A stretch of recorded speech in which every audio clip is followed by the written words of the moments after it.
Au Havre, le football a toujours eu une place très particulière. Cela fait ici plus de 150 ans que l'on joue au ballon rond. Le centre de formation du HAC accueille à la Cavée Verte les jeunes talents de toute la France, mais il a fait du recrutement local sa priorité.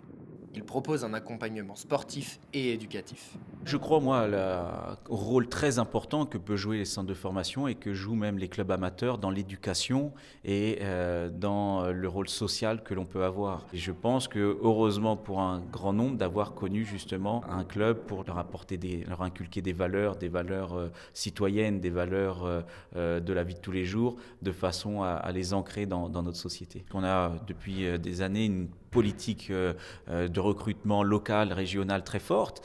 Et puis vous avez des garçons qui sont aussi issus de notre école de foot et qui sont arrivés au plus haut niveau. Tout ça, ce sont, je dirais, les viviers du Havre et ce sont effectivement de belles satisfactions de voir que c'est un travail en commun entre nos clubs locaux, amateurs et puis le centre de formation du Havre. Dorasso, Diawara, Fofana ou Le Talec, autant de natifs du Havre à avoir porté le maillot ciel et marine.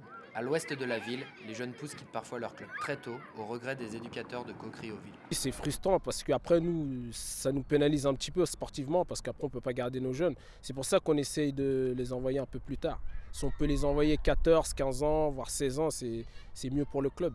Le HAC, c'est le club de leur ville, ça les fait rêver.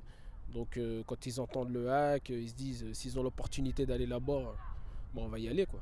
On a beaucoup de joueurs qui sont issus de Coqueriville. Même pour les gamins, ils savent que des joueurs comme Mamadou Niang, Souleymane Diawara, dernièrement Lys Moussé, ils sont passés par Coqueriville. Et pour ceux qui ont réussi à rejoindre la formation havraise, le prochain challenge se situe à quelques kilomètres de là, à Saint-Laurent-de-Brévedent, au centre d'entraînement des professionnels.